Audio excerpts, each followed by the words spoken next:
তবে হ্যাঁ, রমজান মাসে এলে সাংঘাতিক ব্যাপার, মসজিদে জুতো চুরি, মারামারি, ইমাম সাহেব নিয়ে ঝামেলা, ট্যাপে পানি নাই, কেউ কল ভেঙে দিচ্ছে, বিশাল ঢঙের নামাজি, মানে ফেরেশতার একটা আকাশে থাকে না তখন, সব এই গ্রামে ঘোরে, কারুর কানে দাঁতন, কেউ দেখছি খুব তাড়াতাড়ি বাইক চালাচ্ছে, কি ব্যাপার, বলছি উড়ি বাবা 3 মিনিট টাইম আছে, মানে এত ভয় করে আল্লাহকে।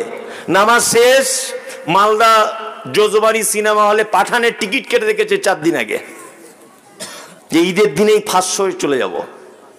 আল্লাহু আকবার। এরকম করছে কি করছে না? পুরো রোজার মাস ফেরেশতা, তারপরে যা শয়তান, সে শয়তানই আছে, চরিত্র পাল্টাই নাই। 5 ওয়াক্ত নামাজ পড়েন তো আপনারা সবাই? ওই কারা কারা পড়েন হাত তুলুন তো, তাহলে চোর ধরা পড়বে। তুলুন। হ্যাঁ, আমি মমতাজুল ইসলাম আজকে বলে দিয়ে গেলাম, আপনি যদি নামাজ না পড়েন তাহলে ইমাম সাহেব আপনার দোয়া করে যদি স্বর্গেও পাঠিয়ে দেয়, 10 পয়সাও দাম নেই, বরং কিয়ামতের মাঠে ইমাম সাহেব বড় বিপদে থাকবে। আল্লাহ সুবহানাহু ওয়া তাআলা বলছেন, ওয়াসরিকু জাতা বাইনিকুম, আপসে মারামারি করো না, ওয়া আতিউল্লাহ ওয়া রাসূল ইন কুনতুম মুমিনিন, তোমরা আল্লাহ এবং তার রাসূলের আনুগত্য করো যদি তোমরা মুমিন হও। তাহলে এখানে আল্লাহ একটা শর্ত দিচ্ছেন, ভালো করে বুঝবেন কোরআনটা।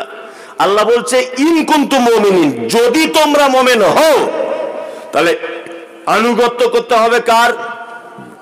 আল্লাহ এবং তার রাসূলের, তাই তো?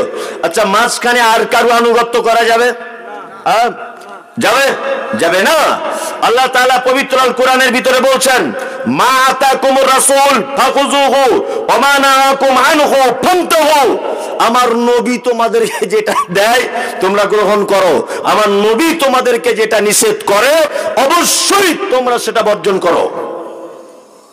আর 6-7 দিনের মাথাতেই মনে হয় একটা টাইম আসছে, তার নাম শবে বারাত, আসছে না? আচ্ছা বলুন তো, এটা নবীর থেকে প্রমাণ আছে? আছে? নাই, এটা রাসূলুল্লাহ দেননি। অনেক মানুষ আবার বলছে, আহারে নবীজির এই দিনে দাঁত ভেঙে গিয়েছিল, শক্ত জিনিস খেতে পারেনি, ওই জন্য হালুয়া রুটি খেয়েছিল। আমরা বাড়িতে হালুয়া রুটি করি, নবীকে ভালোবাসি তাই। আমি বলবো, নবীকে যদি ভালোবাসো তোমার নিজের 2টো দাঁত ভেঙে দেখাও। হালুয়া রুটি কেন ঢং করে করতে গেলে? তুমি যখন নবীকে এত ভালোবাসো, নিজের 2টো দাঁত পাথর দিয়ে মেরে ভাঙো। কথাতে কোনো যুক্তিই নেই। আপনাকে একটা কথা বলছি, আল্লাহ নবী সাল্লাল্লাহু আলাইহি ওয়াসাল্লামের দাঁত ভেঙেছিল 3 হিজরিতে, একটা যুদ্ধ সংগঠিত হয়েছিল, তার নাম উহুদ। কত হিজরিতে? 3 হিজরিতে উহুদের যুদ্ধ হয়েছিল। কোন মাসে? শাওয়াল মাসের 7 তারিখে সংগঠিত হয়েছিল উহুদের যুদ্ধ। কোন মাসের? শাওয়াল মাসের, আরবি শাওয়াল মাসের কত তারিখে? 7 তারিখে। তাহলে 7 তারিখে শাওয়াল মাসে নবীজির দাঁত ভেঙেছে, আর এ শাবান মাসের 15 তারিখে হালুয়া করছে, মানে যুক্তিতেও ভুল। এ কত বড় ভণ্ড! আমাকে অনেকজন SMS করেছে, প্রায় 1000 লোক হবে, যে শবে বরাতের রাত্রিতে হুজুর নামাজ পড়া যাবে, শবে বরাতের দিন রোজা রাখা যাবে? অবশ্যই। আপনি একটা কাজ করেন, আইয়ামে বীজ অর্থাৎ প্রত্যেক চন্দ্র তারিখের 13, 14, 15 তারিখে যদি আপনি রোজা রেখে অভ্যস্ত হন, প্রত্যেক চাঁদের 13, 14, 15 আল্লাহর নবী রোজা রাখতেন, ভালো করে বুঝবেন। আপনি যদি বরাবর এই রোজা যদি রেখে আসেন, তাহলে আপনি এই শাবান মাসে 13, 14, 15 আপনি রোজা রাখুন, তার মানে মাঝখানে একদিন শবে বরাত যেটা চলতি শব্দ আছে, এটা একদিন পড়ছে। কিন্তু যদি আপনি ঢং করে শুধু শবে বরাতের দিনই রোজা যদি রাখেন, অবশ্যই এটা বেদাত। আর রাসূলুল্লাহ বলেছেন, কুল্লু বিদআতিন যালালাহ ওয়া কুল্লু জালালাতিন ফিন্নার, অবশ্যই ইসলামে প্রত্যেক নব আবিষ্কৃত ইবাদত ভ্রষ্টতা, প্রত্যেক ভ্রষ্টতাকারীর স্থান কোথায়? ফি মধ্যে, নার মানে আগুন। তার মানে বোঝা গেল, নবীজির থেকে যদি এটা প্রমাণ না পাওয়া যায় যে শবে বরাতের দিন রাতে, দিনগত রাতের বেলাতে নামাজ আদায় করতে হবে, নবীর থেকে যদি এটা প্রমাণ না হয়, শবে বরাতের দিন 15ই শাবানে রোজা রাখতেই হবে, এটা মনে করে যদি কেউ দিনকে নির্দিষ্ট এবং নির্ধারণ করে যদি রোজা রাখে, অবশ্যই এটা বেদাত। আর এইটা রোজা রাখার কারণ নেই, ওকে জাহান্নাম চলে যেতে হচ্ছে। কি বলছি বোঝাতে পারিনি আপনাকে? বুঝতে পেরেছেন? একদম খুব সাবধান। বলছে এই দিনে নাকি রুজি টুজি সব বিলি বন্টন হয়। সারা জীবন গাঁজা টেনেছে, হ্যাঁ সারা জীবন গাঁজা টেনেছে, সুদের টাকা খেয়েছে, সারা জীবন নেশা করেছে, সারা জীবন পরের জমি ফাঁকি দিয়েছে, আর সবে বরাতের দিন দেখছি মসজিদে ইট রেখে গেছে। চাচা কি খবর? বলছি উরি বাবার জায়গা পাওয়া যাবে না, 4টের পর থেকে মসজিদে চলে আসবে সব ফেরেশতারা খাতা লিয়া। হ্যাঁ বদমাইশির জায়গা পাও না, বদমাইশির জায়গা পাও না। অথচ আল্লাহ তাআলা বলছেন আমার নবী যেটা দেয় ওটা গ্রহণ করো, আবার নবী যেটা নিষেধ করে ওটা ছেড়ে দাও। মায়েরা যারা আছেন আপনাদের এটা হয়তো ভালোভাবে জানা নেই, শবে বরাতের নির্দিষ্ট কোনো রোজা বা সিয়াম নেই। তবে আল্লাহ নবী সাল্লাল্লাহু আলাইহি ওয়াসাল্লাম শাবান মাসে অধিক রোজা করতেন, অধিক সিয়াম পালন করতেন, অবশ্যই বেশি করে করতেন। এই মর্মে হাদিস আছে, আম্মা জান আয়েশা সিদ্দিকা রাদিয়াল্লাহু তাআলা আনহা তিনি বলেন রাসূল সাল্লাল্লাহু আলাইহি ওয়াসাল্লাম শাবান মাসে এত রোজা রাখতেন যে আমরা এটা মনে মনে ভাবতাম যে আল্লাহ রাসূল মনে হয় রোজা ছাড়তে ভুলে গেছেন। আবার আল্লাহ রাসূল সাল্লাল্লাহু আলাইহি ওয়াসাল্লাম শাবান মাসে এমন ভাবে রোজা ছেড়ে দিতেন, আম্মা জান আয়েশা বলতেন মনে হয় আল্লাহ রাসূল শাবান মাসের কথা ভুলে গেছেন। আপনি রোজা রাখুন, সিয়াম পালন করুন, শাবান মাসে বেশি বেশি করে করুন, কোনো অসুবিধা নেই। কিন্তু নির্দিষ্ট 15ই শাবানে যদি শবে বরাতে সিয়াম পালন করেন অবশ্যই এটা বেদাত, অবশ্যই এটা বেদাত, অবশ্যই এটা বেদাত। মায়েরা খুব হুঁশিয়ারি থাকবেন, এটা আপনার এই ব্যাপারে একটু মানে অজ্ঞতা বেশি আপনাদের ভিতরে। হালুয়া রুটি বাচ্চাদেরকে দিয়ে বাড়িতে মোমবাতি জ্বালানো। আবার একটা কথা বলে কিছু বেদাতি ভাইরা যে মরা মানুষ নাকি সেদিন বাড়িতে দেখা করতে আসে, বলে না? বলে। আবার দেখেছি যে হালুয়া রুটি করে বাড়ির মেন গেটের সামনে রেখে দেয়, কেউ আবার 2তলার চিলেকোঠাতে, যে আমার দাদু মরে গেছে 30 বছর আগে রাতে এসে একটু চেখে যাবে লবণ হয়েছে কিনা। অনেক প্রথা আছে, আছে না নেই? সমাজে আছে। এটা ইসলামে নেই, এটা ইসলামের সঙ্গে এবং হাদিসের সঙ্গে, বিশ্ব নবীর সঙ্গে মারাত্মকভাবে সংঘর্ষ। তথাপি এই কাজ থেকে আপনি আমি সকলেই দূরে থাকবো ইনশাআল্লাহ। খুব সহজ, ইসলাম খুব সহজ। এটাকে আমরা কঠিন বানিয়ে নিয়েছি, কঠিন বানিয়ে নিইনি, খুব কঠিন বানিয়ে নিয়েছি। আচ্ছা বলুন তো দেখি, এখন মেয়ের বিয়ে দেওয়া কঠিন না ছেলের বিয়ে দেওয়া কঠিন? কথা বলুন।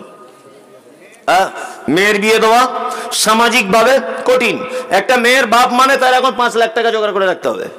আপনাদের মালদাতে হয় না, আমাদের ওদিকে হয়, আপনাদের এখানেও হয়, সব জায়গাতে। হ্যাঁ, তাহলে মেয়ের বিয়ে দেওয়া খুব কঠিন। কিন্তু ইসলাম কি বলছে? ইসলাম একটা হাদিস কোরআনে এটা আমি কোথাও পাইনি যে মেয়ের বাপের মেয়ের বিয়ে দেওয়ার সময় 1 টাকাও কোথাও খরচা হবে, এরকম কোনো জায়গা নেই। বরং ছেলের বাপের খরচা হবে, একটা জায়গা আছে। রাসূলুল্লাহ বলেছেন তোমরা অলিমা করো।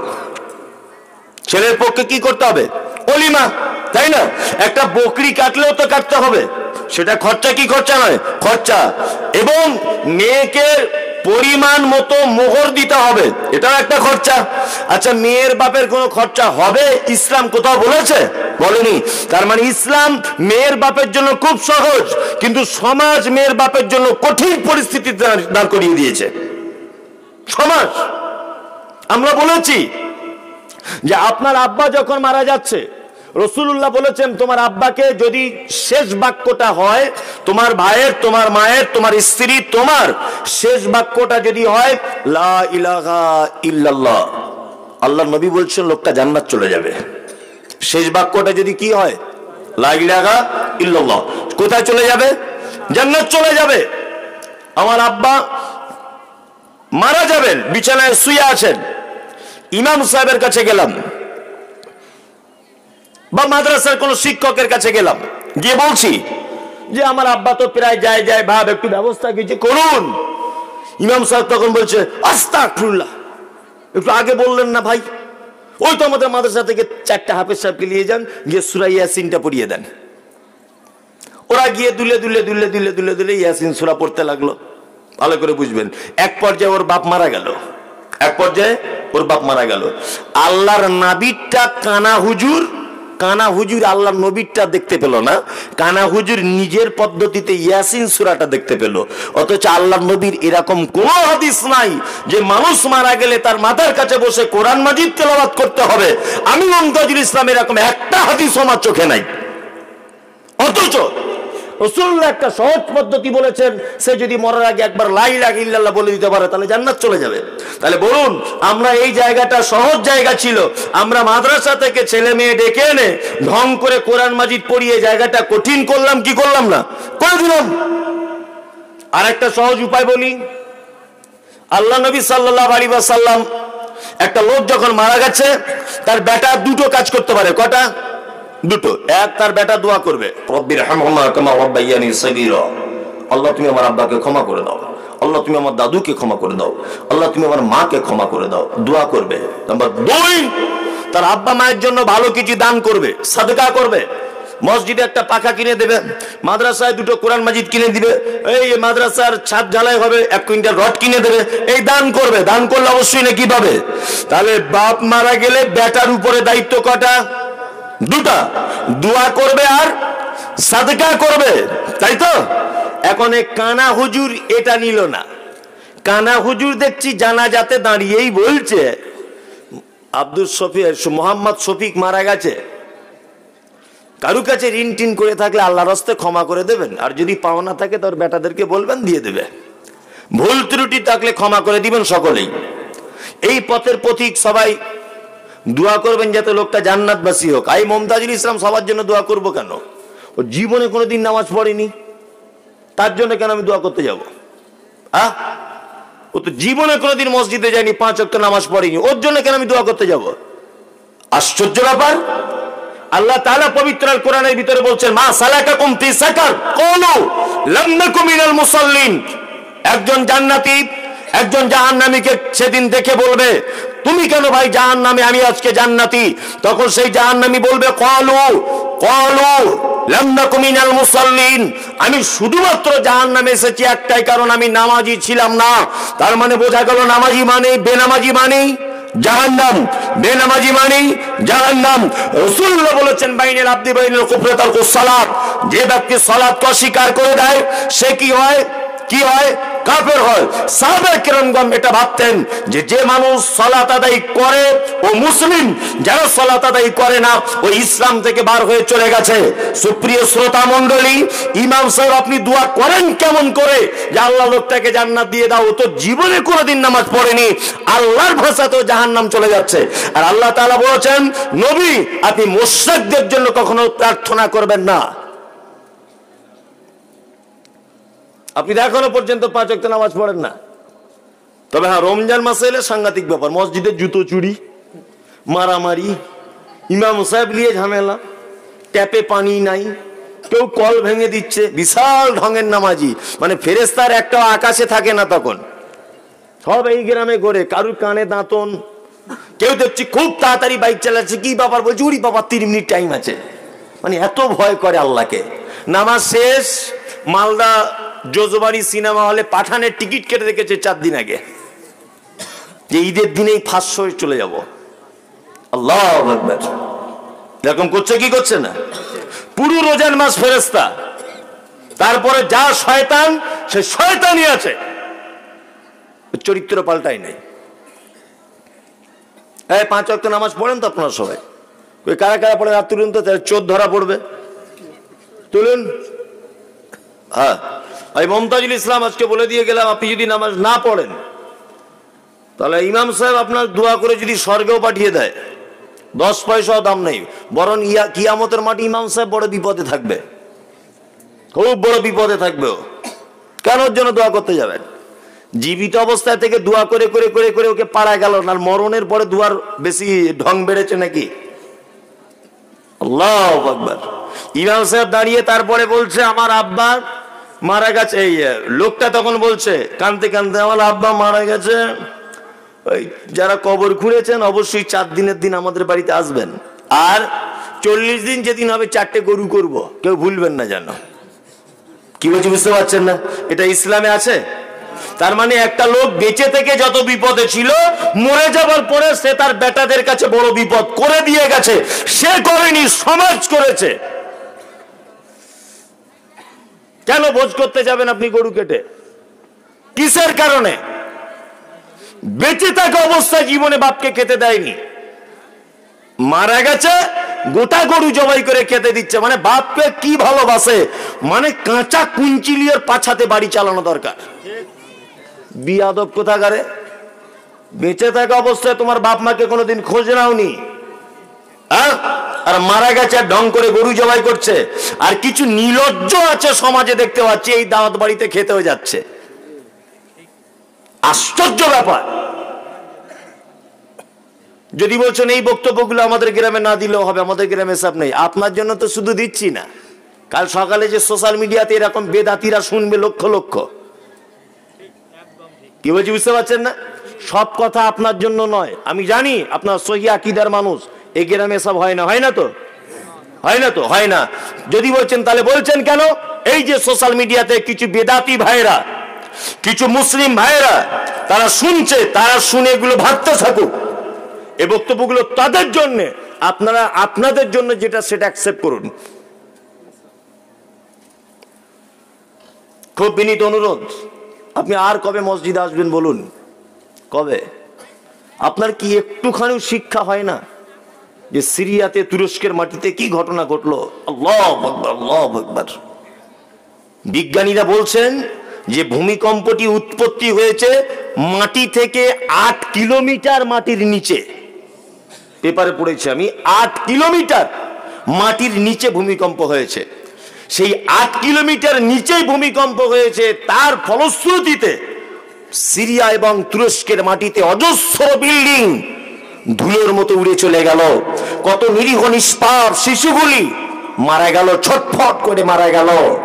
তাহলে কিয়ামতের মাঠ যেদিন হবে, তুরস্ক এবং সিরিয়াতে 40 সেকেন্ড, 40 মিনিট নয়, 40 সেকেন্ড ভূমিকম্পর এই যদি ফল হয়, 40 মিনিট যদি ভূমিকম্প হয়, কি অবস্থা হবে? আল্লাহ তাআলা বলছেন, ইজা জুলজিলাতিল আরজু জুলজালাহা ওয়া আখরাজাতিল আরজু আসকালাহা। কিয়ামতের মাঠের যে সেদিন ভূমিকম্প, এই ভূমিকম্প হবে না। সেদিন ভূমিকম্প হবে ঢালাই মেশিনের ভিতরে যেমন বালি ভরে দেওয়া হয়, পাথর ভরে দেওয়া হয়, সিমেন্ট ভরে দেওয়া হয়, ওলট পালট করে দেওয়া হয়। মুহাদ্দিসগণ বলছেন কিয়ামতের মাঠের ভূমিকম্প সেদিন ওলট পালট করে দেওয়া হবে। সেদিন বিভীষিকাময় দিন। দিনটা কেমন হবে? আল্লাহ তাআলা পবিত্র আল কোরআনের ভিতরে বলেন, ইয়াওমা তারাউনাহা তাযহালু কুল্লু মুরজিয়াতিন আম্মা আরজাত ওয়া তাযাউ কুল্লু যাতি হামলিন হামলাহা ওয়া তারান নাসা সুকারা ওয়া মা হুম বিসুকারা ওয়ালাকিন্না আযাবাল্লাহি শাদীদ। কিয়ামতের মাঠ হচ্ছে এর নাম।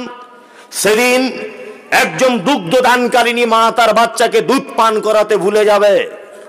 একজন গর্ভধারী মা তার বাচ্চা নিচের দিক দিয়ে পড়ে যাবে, বুঝতে পারবে না যে বাচ্চা কোথায় গেল। মানুষকে দেখতে পাওয়া যাবে, মানুষ মদ পান করে মাতাল হয়ে ঘুরছে। আল্লাহ তাআলা বলছেন, মা হুম বিসুকারা, একজনও তারা মদ পান করেনি। ওয়ালাকিন্না আযাবাল্লাহি শাদীদ, নিশ্চয়ই তারা আমার কঠিন আযাবের ভয়ে মাতালের মতো কিয়ামতের মাঠে ঘুরছে। আপনি সিরিয়াকে দেখে কেন আপনার এখনো শিক্ষা হয় না? কেন আপনি তুরস্কের মাটির এই আযাবে দেখে কেন আপনার শিক্ষা হলো না? কেন আপনার নেপালের মাটিতে কাঠমান্ডুর ভূমিকম্প দেখে আপনি কেন শিক্ষা পেলেন না? সারা পৃথিবীতে যখন স্লোগান উঠেছে মসজিদ আজান বন্ধ করে দিতে হবে, সারা পৃথিবীতে রাষ্ট্রীয়ভাবে যখন এই আন্দোলন চলছে মুসলমানদের মসজিদগুলি ভেঙে দেওয়া হবে, যুবক তুমি আর কবে মসজিদে ঢুকবে? মসজিদ ভেঙে দেওয়ার পরে তুমি মসজিদে ঢুকবে আর কবে? আল্লাহ বলেছে, ফাতারাব্বাসু হাত্তা ইয়াতি আল্লাহু বিআমরিহি, তারা যেন অপেক্ষা করে হাত্তা ইয়াতি আল্লাহু বিআমরিহি, আমার তরফ থেকে তাদের উপর আযাব আসছে, দেখি তাদের আযাব প্রতিরোধ কে করে। আল্লাহর আযাব চলে এলে প্রতিরোধ করার ক্ষমতা থাকবে? থাকবে বলুন? কিসের কারণে আপনি মসজিদে যাচ্ছেন? আপনার অবজেকশন কোথায়? কোথায় আপনার প্রবলেম কোথায় বলুন? এই কারণে মমতাজুল সাহেব আমি মসজিদে যেতে পারি না। আল্লাহর কসম করে বলছি, আপনাকে আমি ছোট বড় বলতে আসেনি। আপনার জমির পাশে আমার জমি নেই, আপনার বেটির সঙ্গে আমার বেটার বিয়ে দেওয়া নেই, আপনাকে আমি আল্লাহর কসম চিনি না, শুধু আপনি আমার দিনী ভাই, আপনি ভুল পথে চলছেন, আমার দেখে কষ্ট হচ্ছে, ওই জন্য আপনাকে ছোট বড় করে বলে যাচ্ছি। শাসন করা তারই সাজে সোহাগ করে, যে ছোট বড় দু চারটে কথা সেই বলতে পারে যে সব থেকে বেশি ভালোবাসে। আপনি আমার দিনী ভাই, আপনি আমার দিনী বোন, আপনাকে আমি মায়ের সম্মান দিয়ে বলছি, আপনি আমার দিনী ভাই, আপনাকে ভাইয়ের সম্মান দিয়ে বলছি। আল্লাহর কসম, মসজিদ ছাড়া আপনার বিকল্প পরিত্রাণের কোনো রাস্তা নেই। একটা ভাই বলুন তো দেখি, যে আজকে থেকে ইনশাল্লাহ নামাজ পড়া ধরে যাব। নামাজ পড়তে তুমি তো পড়তে তো হাত তুললে কেন? একটু বুঝে তোলো। কই যারা পড়েন না একটা লোক হাত তুলুন তো। কই পড়তেন আপনি নামাজ? ও 5 ওয়াক্ত আজকে থেকে ধরে গেলে। হাতে কি বেঁধেছে ওটা? ছেড়ো, ছিঁড়ে ফেলে দাও। লাল সুতো, কালো সুতো, আংটি, মাদুলি কিছুই পড়বেন না। আর কেউ আছেন যে আজকে থেকে নামাজ ধরবো ইনশাল্লাহ? অত সহজ নয়। আপনি নামাজ পড়তেন, আজকে থেকে ধরবেন। আল্লাহ কবুল করুক, আমিন বলুন, আমিন। আপনি পড়বেন আজ থেকে ইনশাল্লাহ। আর কেউ নেই? দেখুন আপনি কেন ভয় করছেন? আপনি আমার দিনী ভাই, আপনাকে খুব ভালোবেসে বলছি। শুনুন, বন্ধু হলো সেই বন্ধুকে জানেন, যে আপনি বেঁচে থাকা অবস্থায় সত্য কথা বলে আপনার জীবন সংশোধন করে দেয়, এ হচ্ছে বন্ধু। আর আপনি মারা যাবার পরে যে আপনার পিছনে বদনাম করে, এ হচ্ছে আপনার শত্রু। আপনি বেনামাজি মারা গেলেন, আমি যে একটু আগে কড়াকড়ি করে বললাম বেনামাজি মানে জাহান্নাম, তো ওই লোকটা তো কিয়ামতের মাঠে এটাও বলতে পারে যে মমতাজুল ইসলাম কোনোদিন আমাকে তো বলতে আসেনি। বলুন, এটা বলতে পারে কি? এটা পারে। তাহলে আপনি কষ্ট পাচ্ছেন কেন আমার কথা? আপনি আমার বন্ধু, আপনি ভুল পথে চলছেন, আমি চেষ্টা করছি আমার বন্ধুকে বাঁচাবার। ভালো করে বুঝবেন। কই আর 2-4টে লোক বলুন যে আজকে থেকে নামাজ ধরে যাবো। ওই কোনার ছেলেগুলো, তাই না?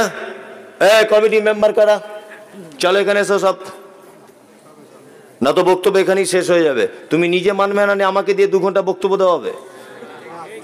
বদমাইশি জায়গা পাও না। ওই কমিটি কারা আছে এখানে আসো। এই কমিটি সবাইকে ডাকুন।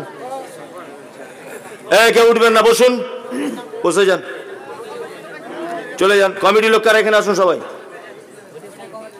কারা এখানে আসুন সবাই। এখান থেকেই শুরু হোক আজকে ইনশাল্লাহ। ইসলামের দাওয়াতি কাজ এটাই। ভালো করে বুঝবেন, এটাই ইসলামের মেন কাজ, এটাই তবলিগ ও দাওয়াতের কাজ। ঠিক কিনা বলুন? একদম। আসুন এখানে কমিটি কারা আছেন আসুন তো দেখি। আসুন, দাঁড়ান দাঁড়ান, কথা বলিয়েন না। আপনার উত্তেজিত ভাষাটা যেন প্রতিশোধমূলক না হয়। আপনি এমন করে বলছেন যেন ওদের উপরে রেগে আছেন আপনি। একদম না, ওরা আমার দিনী ভাই। আপনারা এখানে আসুন ভাই। একদম প্রতিশোধ নয়, আপনাকে ভালোবেসে বলছি ভাই, আপনি নিজে বাঁচুন, জাহান্নামকে ভয় করুন ভাই। বারবার বলছি, আল্লাহ জাহান্নামকে ভয় করুন। নিশ্চিত এটা আছে, আছে না নেই? আছে। ভয় করুন ভাই। কেউ আছেন ভাই এখানে? আর কেউ আছেন 2-5 জন যুবক ছেলে?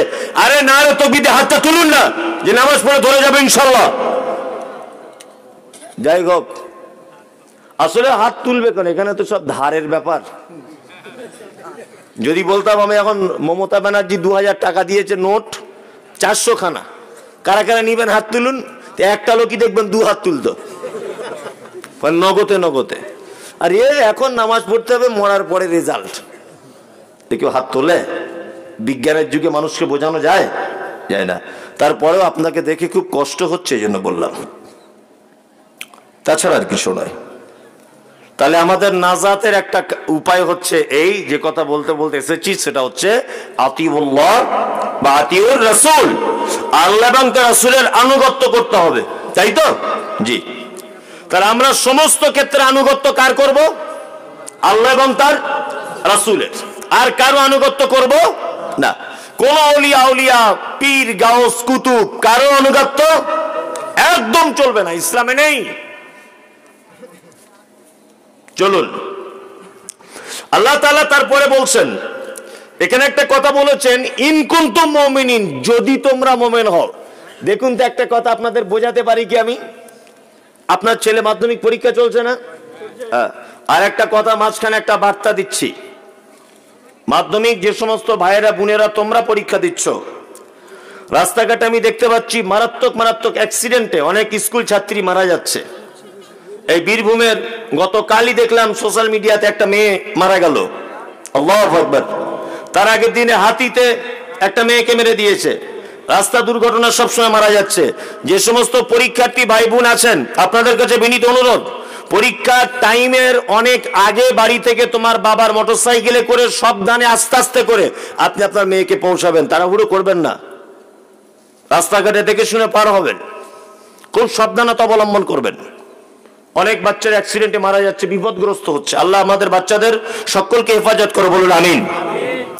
আচ্ছা, আপনার ছেলে মাধ্যমিক পরীক্ষা দিচ্ছে, আপনার ছেলেকে বলছেন আপনি যে শামীম তুমি যদি পাস করো, আচ্ছা বলুন তো কথা সম্পূর্ণ হলো না অসম্পূর্ণ? অসম্পূর্ণ। সম্পূর্ণ হতে গেলে কি বলতে হবে? শামীম তুমি যদি পাস করো তোমাকে আমি একটা অ্যান্ড্রয়েড মোবাইল কিনে দেবো। ভালো করে বুঝবেন, কথা ক্লিয়ার? আর যদি বলতাম তুমি যদি পাস করো, কথা সম্পূর্ণ হতো? হতো না। আল্লাহ তাআলা ঠিক এইরকম একটা ভাষা ব্যবহার করে বলছেন ইন। আলেম ওলামারা আছেন যে in short, in short, in. আল্লাহ বলছে যদি তোমরা মুমিন হও, তার মানে মুমিন হলে কিছু মাল পাওয়া যাবে। ভালো করে বুঝবেন, মুমিন হলে মাল পাওয়া যাবে। আল্লাহ তাআলা মুমিনের এবার চরিত্র বলছেন, তারপরে মুমিনের প্রাইজের কথা বলছেন। আমরা মুমিনের চরিত্র যদি বলি, ইনশাআল্লাহ আজকে থেকে মেনে নেব ইনশাআল্লাহ। কারা কারা মানবেন কোরআন? কারা কারা মানবেন কোরআন? কারা মানবেন? মাশাআল্লাহ, কোরআন মানতে আপনারা আগ্রহী আছেন। আল্লাহ মুমিনদের গুণ বর্ণনা করছেন। এক, ইন্নামাল মুমিনুনা আল্লাযীনা ইযা যুকিরাল্লাহু ওয়াজিলাত কুলুবুহুম ওয়া ইযা তুলিয়াত আলাইহিম আয়াতুহু যাদাতুহুম ঈমানাও ওয়া আলা রাব্বিহিম ইয়াতাওয়াক্কালুন। মুমিনের গুণ বলছেন আল্লাহ। আল্লাহু আকবার। মুমিনের এক নম্বরের গুণ আল্লাহ বলছেন কি? যে আল্লাহ বলছে মুমিন তো নিশ্চয়ই তারা যাদের কাছে আমার কথা স্মরণ হয়ে গেলে ভয়ে থর থর থর থর থর করে কাঁপে। এটা হচ্ছে এক নম্বরের মুমিন। রাত 12টার সময় মামাতো বোনের সঙ্গে ভুল করে এক বিছানাতে শুয়ে জেনার কাজ করে ফেলে দিয়েছেন, ভুল করে। মামাতো বোনও জানে না যে এটা পাপ হচ্ছে কিনা, আপনিও জানেন না, তখন যৌবনের উত্তেজিত অবস্থাতে আছেন। এখন যৌবনের স্বাদ মিটে যাওয়ার পরে 2-4 দিন পরে রাতের বেলা মনে মনে হচ্ছে আল্লাহু আকবার, মামাতো বোনের সঙ্গে তো আমার বিয়ে হয়নি, আমি যে পাপ কাজ করলাম আমার বোন জানে আর আমি জানি, আর কেউ পাপের সাক্ষী নেই। আল্লাহু আকবার। রাতের বেলা উঠুন না একটু, কেন ঘুমিয়ে থাকেন? উঠুন, উঠে আল্লাহকে ডেকে বলুন, আল্লাহ পাপ করেছি, তোমার কথা মনে পড়ে গেছে, তুমি আযাব দিয়ে দিতে পারো, দয়াময় তুমি আমাকে ক্ষমা করে দাও। আল্লাহ বলছেন তারাই তো মুমিন যারা পাপ কাজ করার পরে আমার কাছে কাকুতি মিনতি করে খুব হৃদয় থেকে কথা বার করে 2 চোখের পানি ফেলে আমার কাছে ফেরত এসে আমার ভয়ে থর থর থর থর করে কাঁপে। এটা হচ্ছে মুমিনের 1 নম্বরের গুণ। মুমিনের কত গুণ? একটা হাদিস আপনাকে বলছি, ঈমান যদি থাকে তাহলে এইখান থেকে প্রমাণ হবে, আর যদি ঈমান বলে কিছু না থাকে তাহলে প্রমাণ হবে না।